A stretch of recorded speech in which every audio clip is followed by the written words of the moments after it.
จอมเจืองเจ้าจอมจักบุญฝึกเสยห่างหอมหอกข่าวก่อนกับการเป็นทีมอาจารย์เชียงเมืองนั้นเชียงก่อนเสียงขึ้นกองสากุ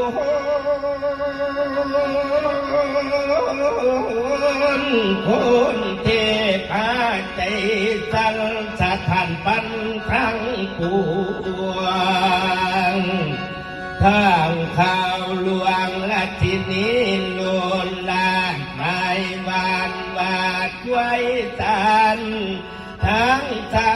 ตามบริพันธ์เกียนสันทวงความคันบริดานทั้งเขาจักรวาลควายควันแกงทั่วทั่วแห่งหมุนไปไกลบาดนี้ตนเป็นบอละมาหีที่แก่นเงาพระกฐานเจ้าทั้งหูจงลงมา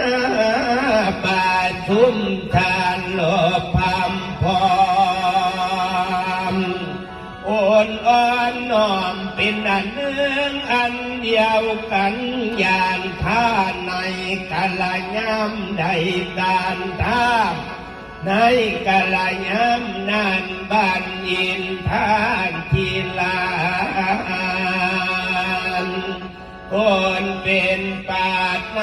ตาบาจิงสา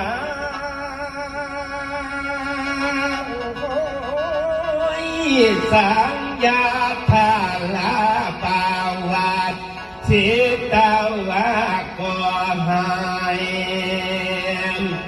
ยังหาฝนบอกขลพัดให้กระจาดตุกลงในคงเขตพระเททีชาลาตามมาทางปากาเจนตุ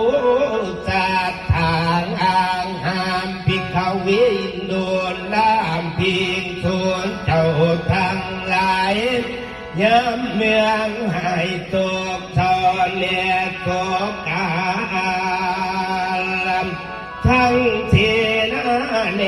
มุนกีทั้งเศรษฐีแหลด้วยข้านายมาพร้อมบูชานุหารภูงอาจารย์และนักปราชญ์มานางอาจภูงหมู่เมืองน้อง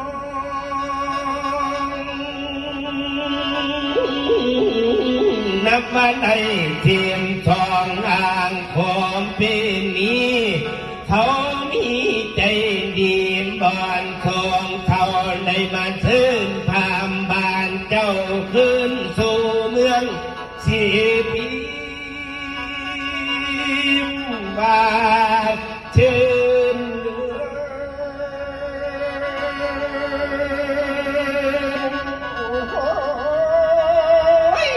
บาชื่น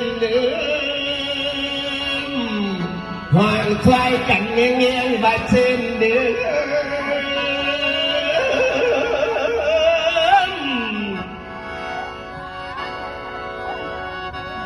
ว่า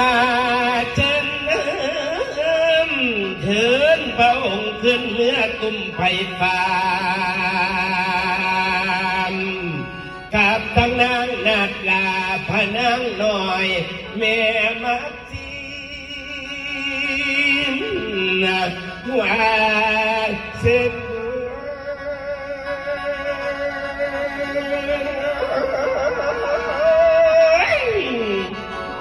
เชิญพานิเมื่อสถิตประสาทแก้วมันอันคงเฮืองเชิญพาขึ้นเมื่อสมหกเมื่อใน